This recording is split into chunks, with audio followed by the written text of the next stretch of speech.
AVG വ്യൂസിലേക്ക് ഏവർക്കും സ്വാഗതം. മുല്ലപ്പെരിയാറിൻ്റെ സംബന്ധിച്ച് ഒരു വീഡിയോ നമ്മൾ നേരത്തെ ചെയ്തിരുന്നു.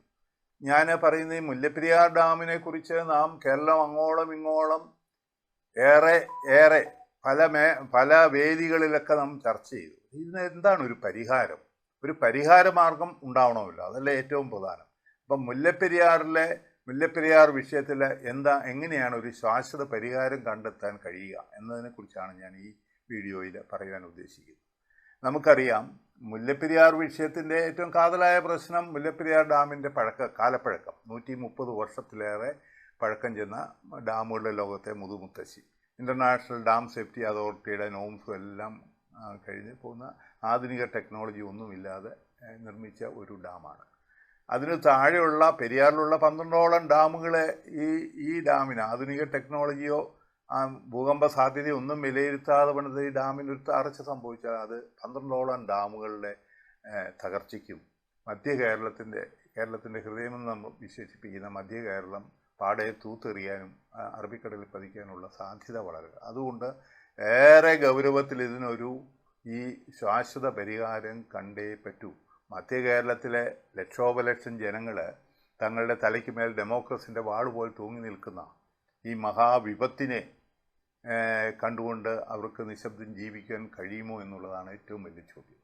അതുകൊണ്ട് കേരളത്തിലെ ജനങ്ങൾ ഒന്നടങ്കം കേന്ദ്ര ഗവൺമെൻറ്റിൻ്റെ സഹായത്തോടെ മുല്ലപ്പെരിയാറിൽ ഒരു പുതിയ ഡാം നിർമ്മിച്ചേ മതിയാവൂ എന്ന് ശക്തമായി കേരളത്തിലെ ജനങ്ങൾ ആവശ്യപ്പെടുന്ന ഒരു കാലം വന്നേ മതിയാവൂ. അങ്ങനെ പുതിയൊരു ഡാം നിർമ്മിക്കപ്പെട്ടാൽ ഈ ദുരന്ത സാധ്യത നമുക്ക് ഒഴിവാക്കാനാവും.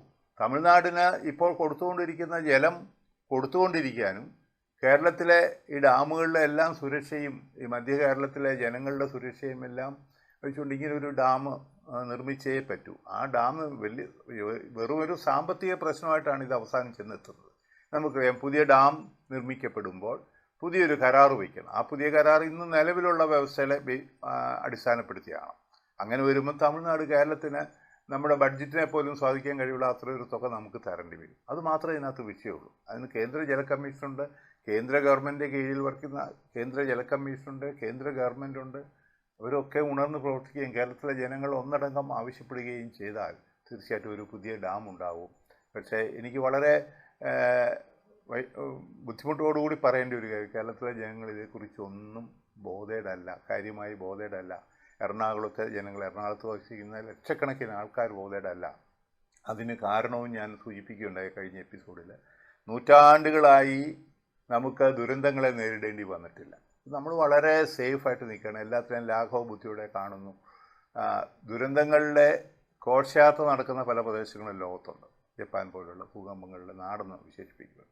നമുക്ക് അങ്ങനെ പ്രകൃതി കനിഞ്ഞു നൽകിയ ഒരു സുരക്ഷിതത്വ ബോധമാണ് നമ്മളെ ഇതിൽ നിന്നെല്ലാം വേണ്ട വിധത്തിൽ നമ്മളെ പ്രതികരിക്കാൻ കഴിവില്ലാത്തവരായി മാറ്റിയത് എന്ന് ഞാൻ വിചാരിക്കുന്നു. അതുകൊണ്ട് തീർച്ചയായിട്ടും ഈ വീഡിയോ ചിലരിലെങ്കിലും പുതിയ ചിന്തകൾ, നാം നേരിടുന്ന വലിയ വിപത്തിനെക്കുറിച്ചുള്ള ചിന്തകൾ ചിലരുടെയെങ്കിലും മനസ്സിലേക്ക് കടന്നു കയറിയെങ്കിൽ ഞാൻ കൃതാർത്ഥനായി എന്ന് പറഞ്ഞുകൊണ്ട് ഈ വീഡിയോ ഇവിടെ അവസാനിപ്പിക്കും.